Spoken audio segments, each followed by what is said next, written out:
popular segments of crypto users. There's one thing that my buddy right here pointed out in Web3, the marketing movement, on the video is basically basically three popular segments in CEX and DEX. CEX is for centralized exchanges, and DEX is for decentralized exchanges. And basically, you got three popular segments within those two exchanges. And one is hyperactive crypto users.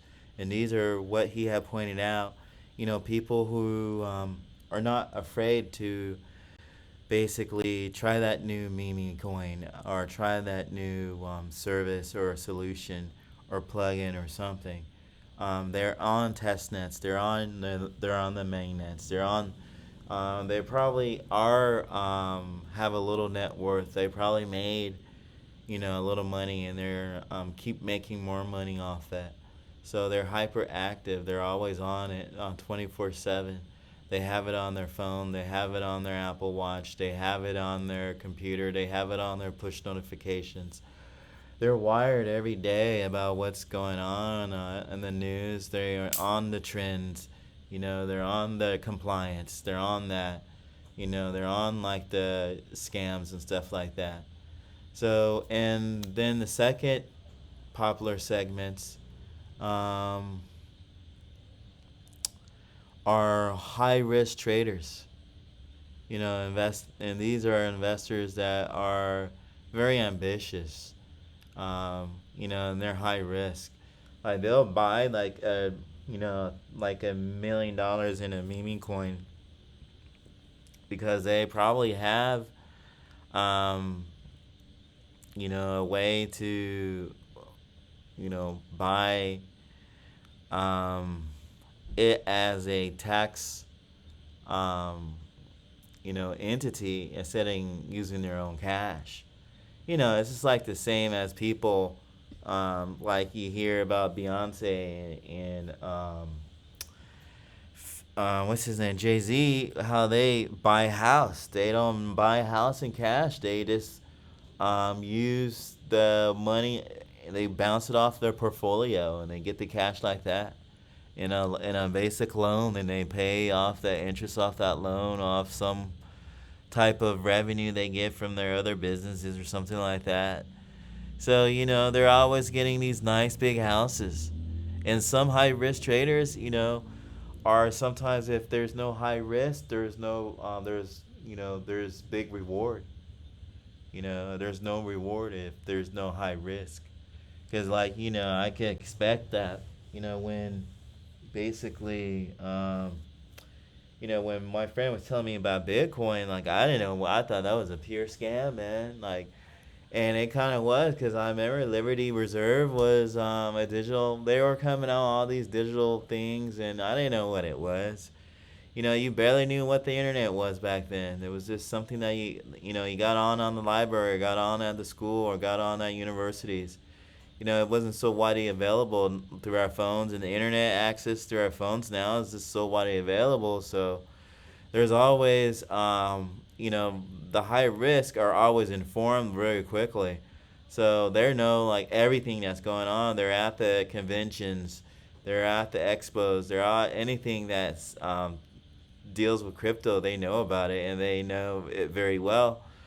And they're like basically, they're probably engineers or marketing people or just people who are just really know their math and their finances and understand it and the digital currency and energy protocol of Bitcoin basically.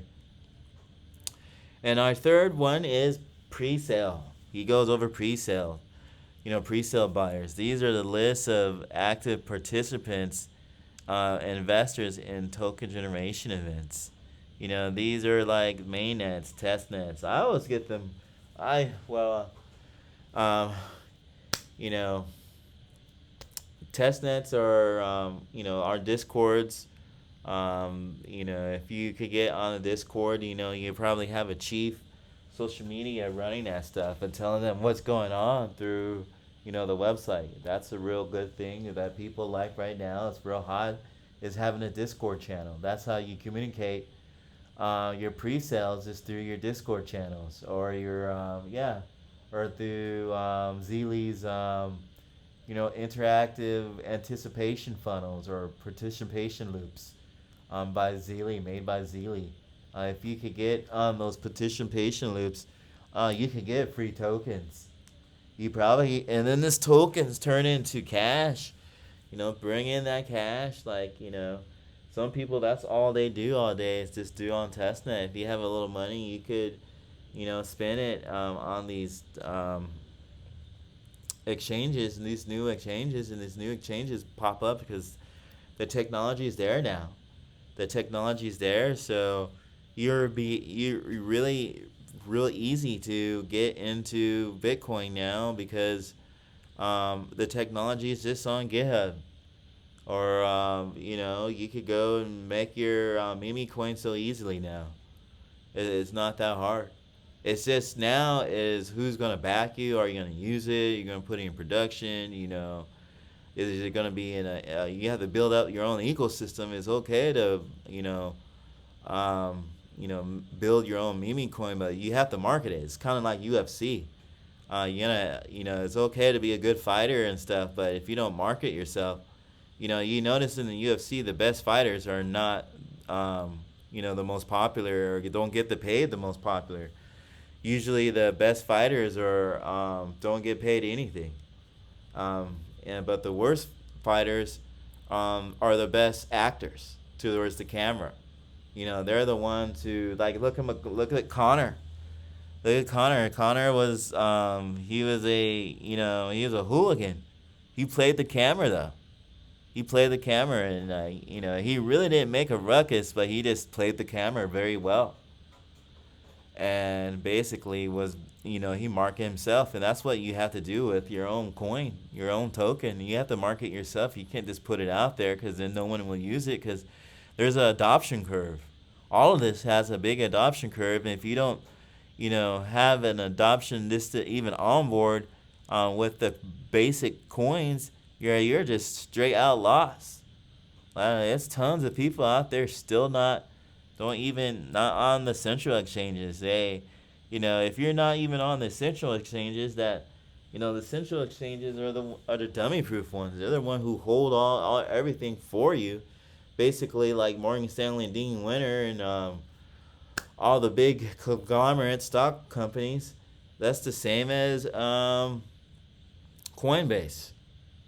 They're a centralized exchange. They're going to hold it for you. And they're going to dictate rendering. When that stuff is rendering, they're going to take a deep look at it before they give it up because it's on their back. That's what's the difference between centralized and decentralized exchanges. Coinbase still at the end of the day is going to make a final decision to release those funds or not. So anyhow, here's the 3 popular segments. And I just wanted to go over that, and hopefully you guys got something out of this.